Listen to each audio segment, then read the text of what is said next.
Vous avez la parole. Merci, Monsieur le Président. Ma question s'adresse à Monsieur le ministre de l'Agriculture et de la Pêche. Le 28 janvier 2009, au lendemain de la tempête Klaus, qui avait causé des dommages considérables à notre pays et à notre territoire, dont la Gironde, dont je suis l'élu, j'avais interrogé Madame le ministre de l'Intérieur, ici même, sur le bilan et les mesures que le gouvernement comptait prendre pour remédier à cette situation catastrophique. Aujourd'hui, et après un orage de grêle dévastateur qui a laminé véritablement nos terroirs viticoles qui étaient déjà en crise, je souhaite, Monsieur le ministre de l'Agriculture, vous poser deux questions. L'une sur les mesures qui sont et seront prises par le gouvernement en faveur de la filière bois, représentant 450 000 emplois. La forêt française occupe effectivement le tiers des forêts européennes et cette filière a été très durement touchée par la tempête de janvier, pour laquelle d'ailleurs le chef de l'État, en ce qui concerne la filière bois, s'est engagé très récemment, hier en particulier.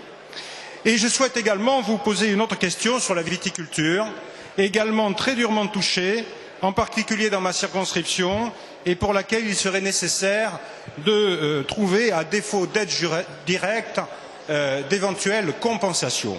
La forêt et la viticulture française sont deux secteurs clés de notre économie et représentent des centaines de milliers d'emplois.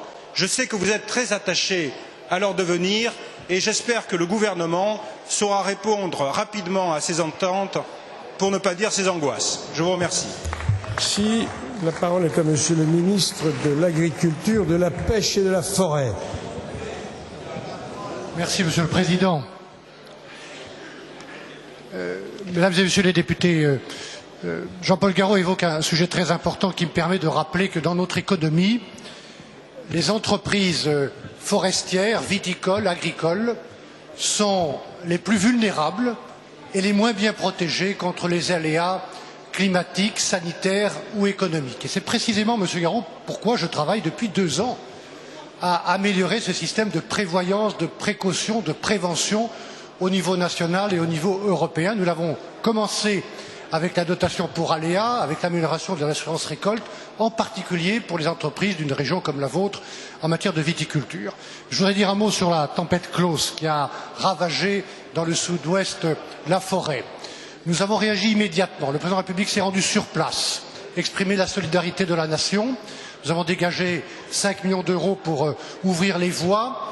J'ai moi-même annoncé dans les Landes la mobilisation, en accord avec le Premier ministre, de 1 milliard d'euros, dont 600 millions de prêts bonifiés. Et puis, nous avons accompagné les entreprises par différentes autres mesures. Samedi, nous avons publié les décrets sur ces prêts bonifiés qui seront garantis par l'État à hauteur de 50 à 80%. J'ai finalisé les conventions avec les banques et je peux donc, Monsieur Garot, vous confirmer que les premiers prêts pourront être attribués avant la fin de ce mois.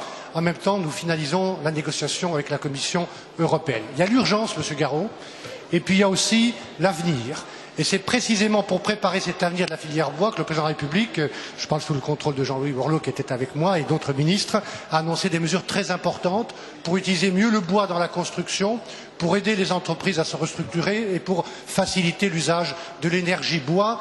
Tout cela pour sauver une filière ou mieux l'utiliser, dont je rappelle, mesdames et messieurs les députés, qu'elle est déficitaire de 6 milliards d'euros chaque année en France. À Monsieur le ministre de l'Agriculture. Merci, Monsieur le Président. Bien entendu, Monsieur Plisson, je suis prêt à entendre et non seulement à entendre, mais à travailler sur ces propositions avec vous, avec tous les parlementaires et les représentants professionnels. Beaucoup de vignobles traversent de très grandes difficultés économiques actuellement. Nous accompagnons ces viticulteurs sur plusieurs fronts, avec des aides conjoncturelles, des reports d'échéances, des soutiens avec les exonérations de la taxe sur le foncier non bâti. Nous les accompagnons avec le plan de modernisation et sur la base des propositions que vous faites, nous pouvons sans doute amender ou améliorer ce plan de modernisation. Et puis il y a à hauteur de 172 millions, Monsieur Plisson, des aides européennes dans le cadre de l'OCM vitiviticole. Mais comme je le disais tout à l'heure à Monsieur Garot, au-delà de ces difficultés économiques structurelles, il y a les aléas comme la grêle. Je rappelle, mesdames et messieurs les députés, que la grêle est un risque assurable, et donc au titre du fonds des calamités agricoles, nous ne pouvons indemniser que les pertes de fonds et non pas les pertes de récolte, par exemple les pertes, la destruction des jeunes plantations. Et on voit bien que le système actuel n'est pas suffisant pour faire face à de tels risques. Voilà pourquoi nous avons amélioré la dotation pour aléas. Voilà pourquoi nous avons porté à 45% pour la viticulture, je disais à M. Garot, la possibilité de prendre en charge les primes d'assurance. Et voilà pourquoi nous voulons aller plus loin, Monsieur Plisson, en utilisant les crédits de la politique agricole commune pour créer un vrai système de prévoyance, d'assurance et de précaution. Dans la PAC, le bilan de santé, nous avons d'ores et déjà provisionné 140 millions en 2010 au titre de l'assurance récolte qui va être généralisée et du fonds sanitaire, parce que n'oubliez pas, mesdames et messieurs les députés, qu'au-delà des risques climatiques et des risques économiques que nous voudrions couvrir avec Christine Lagarde par une expérimentation dès l'année prochaine, il y a aussi les risques sanitaires qui impactent directement l'activité agricole.